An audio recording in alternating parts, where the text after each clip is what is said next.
Today, I want to talk about my home studio setup. First, the most important thing is a reliable computer. I'm using a 15-inch 2018 i7 MacBook Pro with 32 gigabytes of RAM.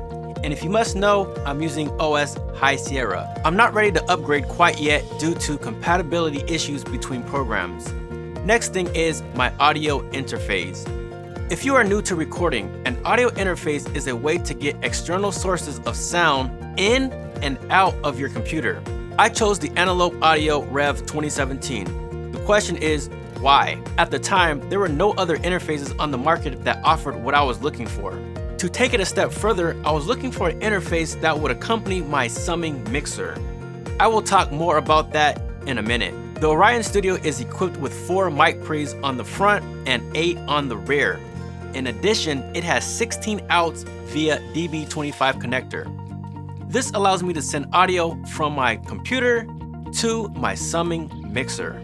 If you are getting started, you really don't need a summing mixer. I enjoy running my audio through some high-end equipment for the sound.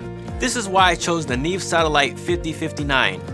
It is a 16 2+2. In English, this means 16 channels and 2 sets of independent outputs, stereo 1 and stereo 2. This 2U rack space unit is truly powerful, allowing me to give my mixes more depth, punch, and width. The cool thing about this unit is that it has a texture button as well as a knob to dial in the right amount of harmonic tone.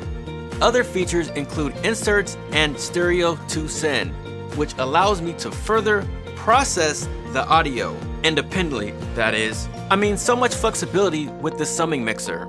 I also use a Drawmer 1973 for analog compression. This is another flexible unit, and it sounds great.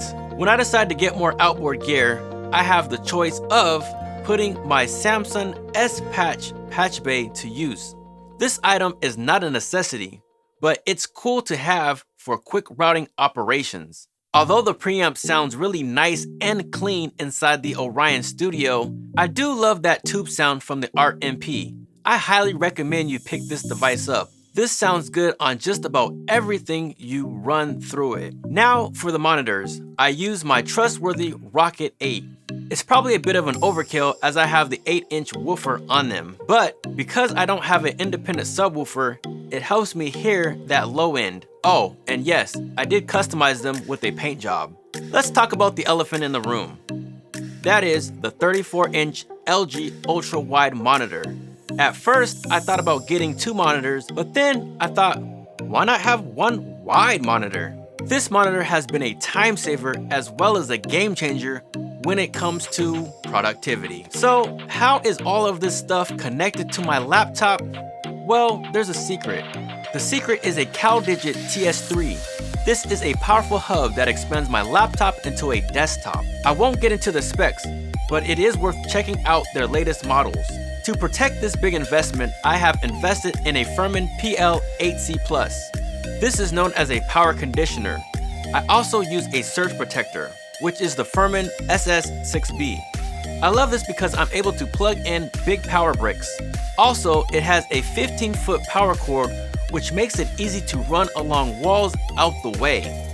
I'm known for making beats, so my gear of choice for that is MASCHINE Studio. We would be here all day if I shared with you everything this unit can do. Last but not least, everything is sitting on a custom-made desk from Gearhive. If you want quality, shop with them. Slanted rack mounts, keyboard tray, and excellent wire management. I also think it's worth to mention the studio panels I built as well as the studio foam that helps with the reflection in the room. The studio panels have rock wool and is covered with felt.